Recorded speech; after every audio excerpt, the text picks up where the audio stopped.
My grandmother's will stated my siblings get the house and savings. I got her recipe book. They laughed during the funeral. I opened it that night. Every recipe had a bank account number written underneath. Offshore accounts, totaling $15 million.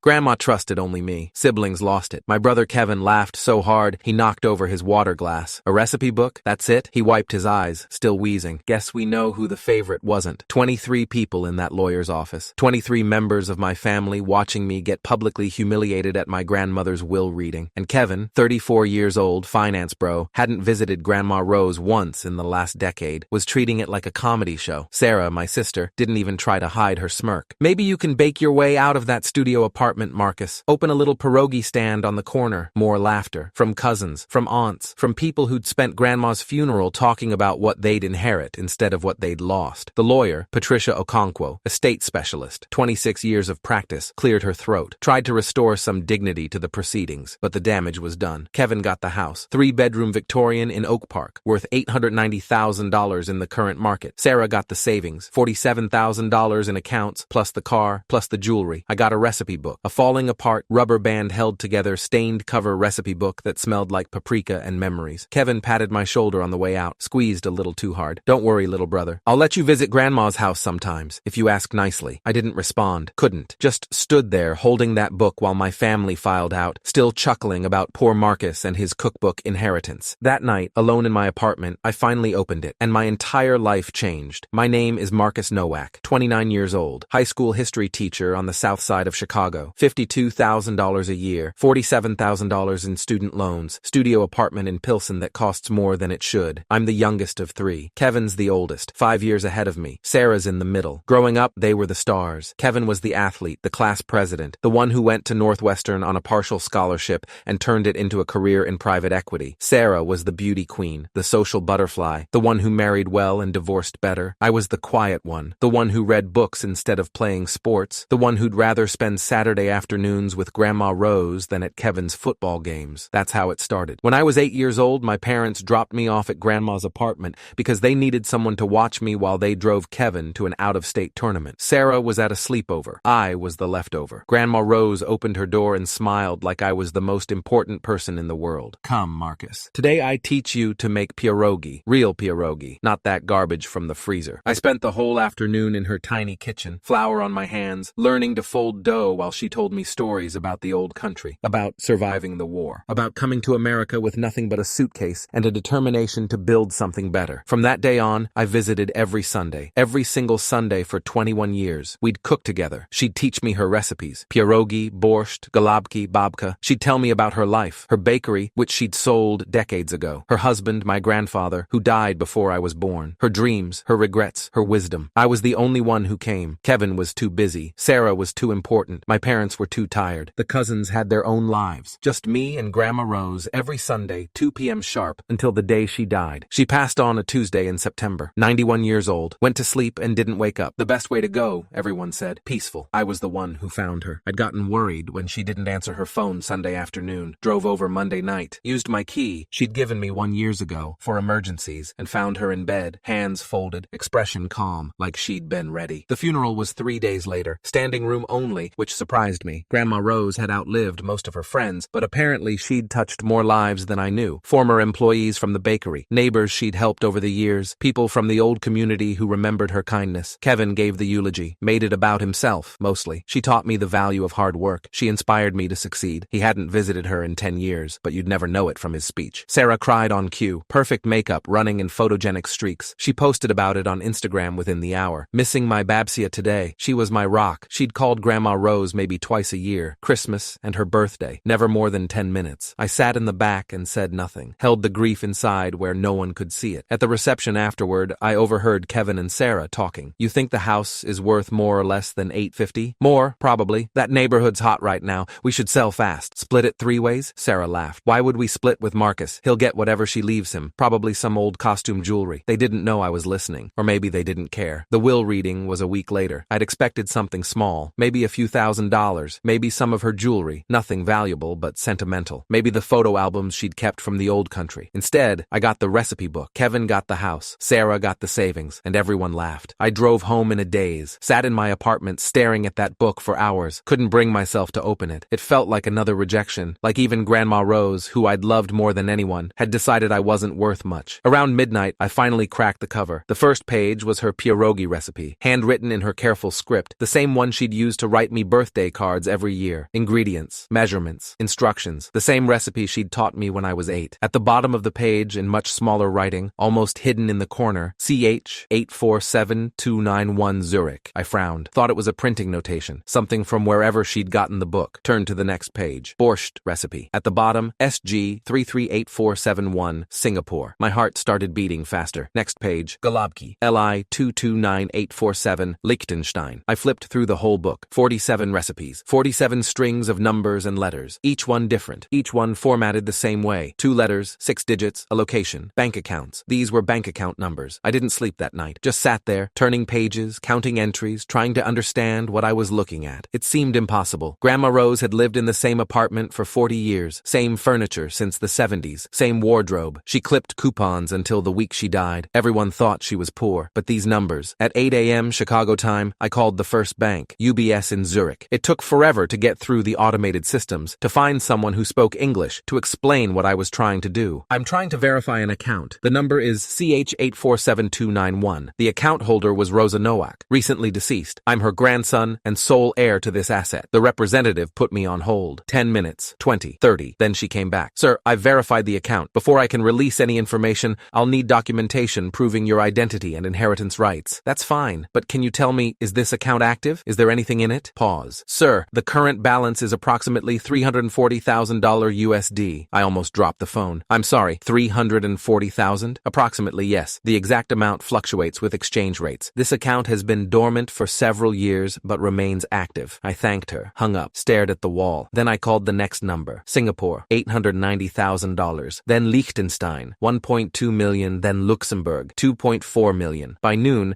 I'd made it through a quarter of the book. By evening, I'd verified every single account. 47 accounts, 47 recipes, 15.2 million total, hidden for 60 years, and left entirely to me. I found the note tucked into the back cover, folded so small it was almost invisible. The paper was old, yellowed, but the ink was clear. Grandma's handwriting, shakier than in the recipes. Written recently, I realized, within the last few years. My dearest Marcus, if you're reading this, I am gone, and you have found my secret. Good. I always knew you were the clever one. The money came from the bakery. I sold it in 1962 for what seemed like nothing at the time, $80,000, but I invested it, carefully, secretly. For 60 years, I watched it grow while I lived simply. No one knew. Not your grandfather. Not your parents. Not anyone. I could have spent it. Could have bought a big house, nice things, all the luxuries. But I learned during the war that possessions mean nothing. People take them. Governments take them. Only what is hidden stays safe, so I hid it. In places no one would think to look. In recipes, because recipes are forever. Your brother and sister will get the house and the savings. Let them have it. Let them think they won. They never visited. Not once in 10 years. They saw me as an obligation, not a grandmother. But you came. Every Sunday. For 21 years. You learned my recipes. You listened to my stories. You loved me for who I was, not for what I could give you. This is your reward, Marcus. Not because I want to punish your siblings,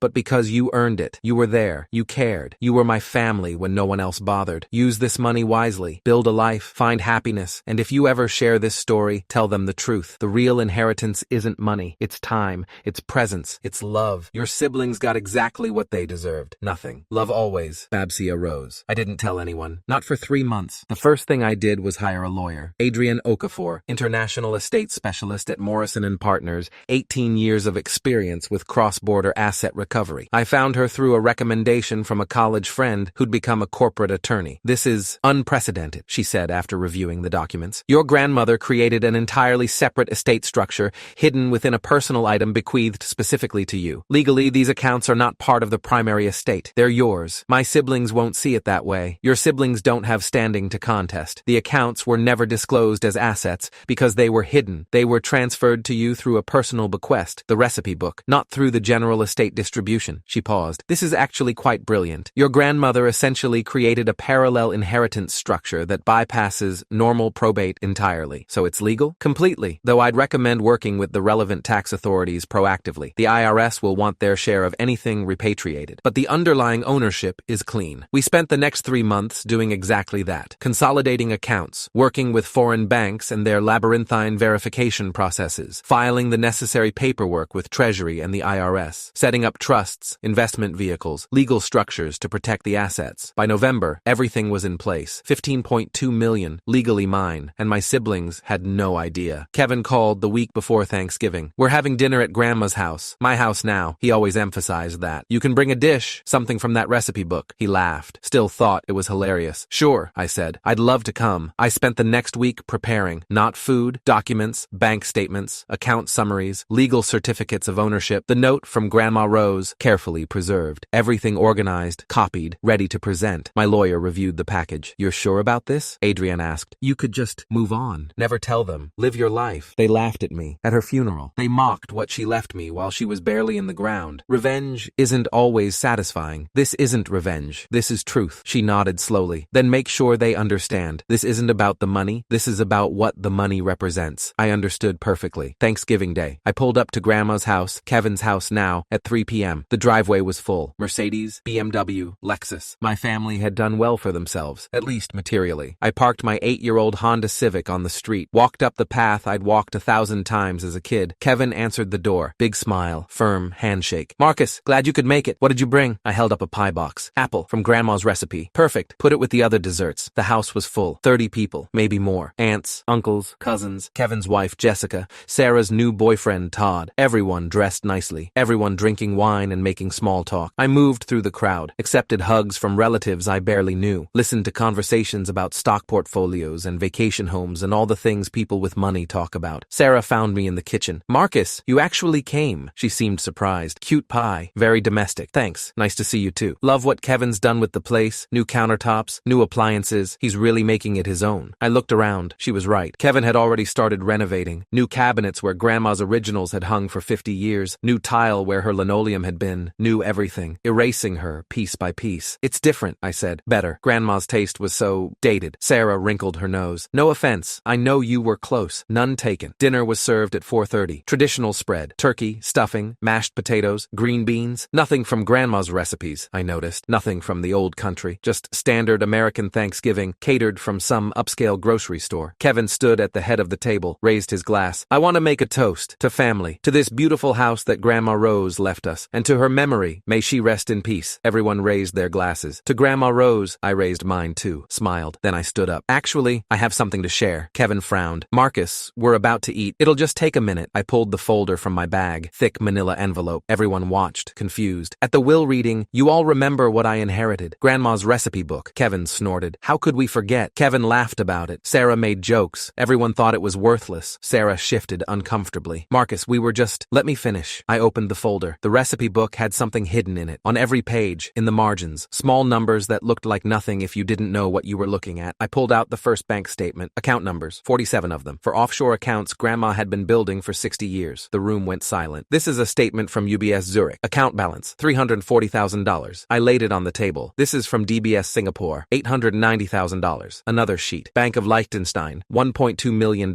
And another. In total, across 47 accounts, hidden in 47 recipes, $15.2 million. Kevin's face went white, then red, then a color I don't have a name for. That's impossible. It's not. I've spent 3 months verifying every account, working with lawyers, consolidating the assets. I pulled out the legal documents. These are the certificates of ownership. These are the tax filings. This is the letter from my attorney confirming that everything has been legally transferred to my name. I spread the papers across the table. Bank statements, legal certificates, account summaries, proof. Sarah grabbed one of the sheets, read it. Her hands were shaking. This has to be fake. Grandma was poor. She clipped coupons. She clipped coupons because she was smart, because she'd survived the war and learned that the only safe money is hidden money. I pulled out Grandma's note. She also left me this. I read it out loud. Every word. The part about the bakery, the part about hiding, the part about Kevin and Sarah never visiting. Your siblings got exactly what they deserved. Nothing. The silence was absolute. Kevin stood up so fast his chair fell over. This is fraud. You forged those documents. You manipulated a dying old woman. I found them a week after she died. I've done nothing except verify what she left me. That money should be split equally. We're family. Family visits, family calls, family shows up. I gathered the papers. When was the last time you saw her, Kevin? Before the funeral? He didn't answer. It was 2014, her 85th birthday. You stayed 45 minutes and spent most of it on your phone. I was busy. You were always busy. Too busy to visit. Too busy to call. Too busy to care about anything except what you'd get when she died. I looked at Sarah. And you. You called her twice a year. 15 minutes total. Never once asked how she was actually doing. Never once offered to help with anything. Sarah was crying now. Grandma loved us. She tolerated you. She loved me, because I was the only one who actually showed up. I tucked the folder under my arm. I'm going to leave now. Thank you for dinner. It was illuminating. Kevin grabbed my arm, hard. You can't just leave. That money belongs to the family. That money belongs to me. Grandma made sure of it, legally, deliberately, because she knew exactly who you were. I pulled my arm free. Contest it if you want. Spend what little you have on lawyers. My attorney already told me, you'll lose. The accounts were never part of the disclosed estate. They were hidden assets, bequeathed through a personal item, legally mine from the moment she died. I headed for the door. Kevin followed. Marcus, wait. We can work something out. Split it 3 ways. That's still $5 million each. I stopped, turned around. You laughed at me, Kevin, at her funeral while she was barely in the ground. You made jokes about my inheritance in front of the whole family.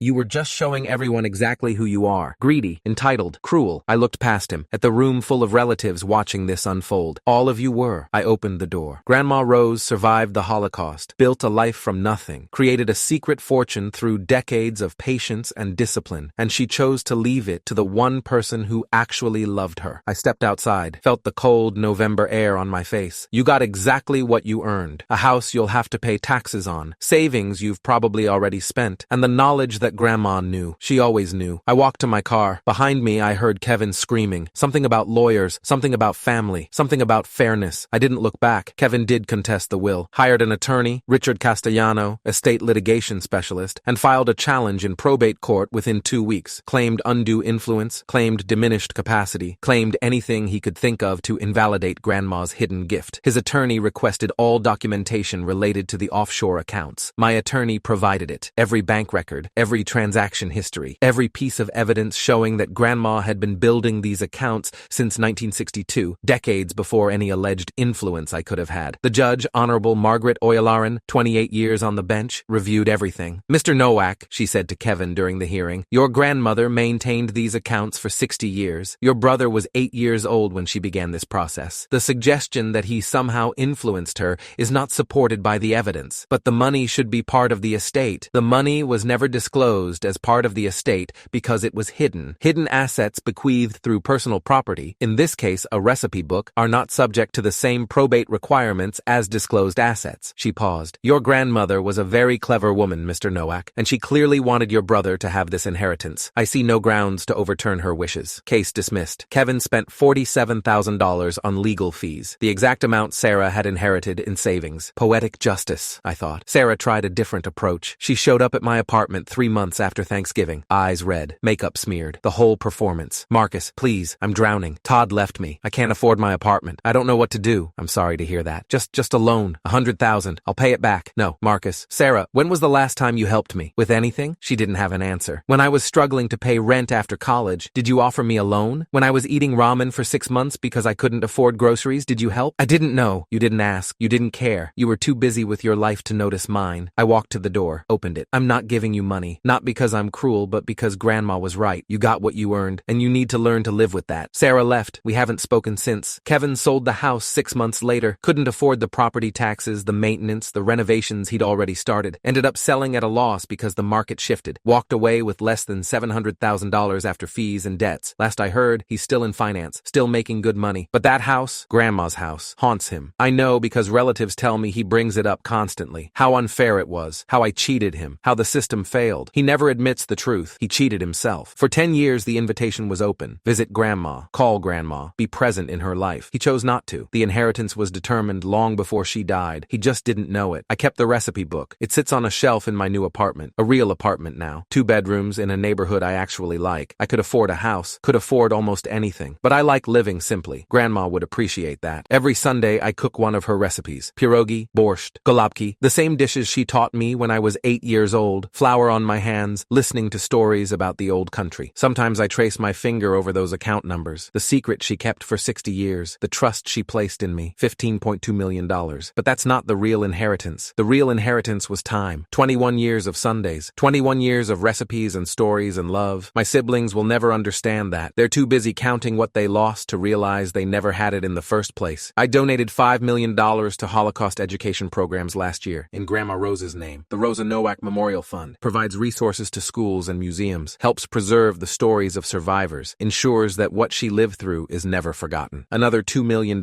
went to scholarships for first-generation college students. Kids like I was, struggling to afford an education, trying to build something from nothing. The rest is invested, growing slowly, waiting for the right opportunities to do more good. Grandma didn't leave me that money so I could buy fancy cars and take expensive vacations. She left it because she trusted me to use it wisely, to honor what she built. I'm trying every day.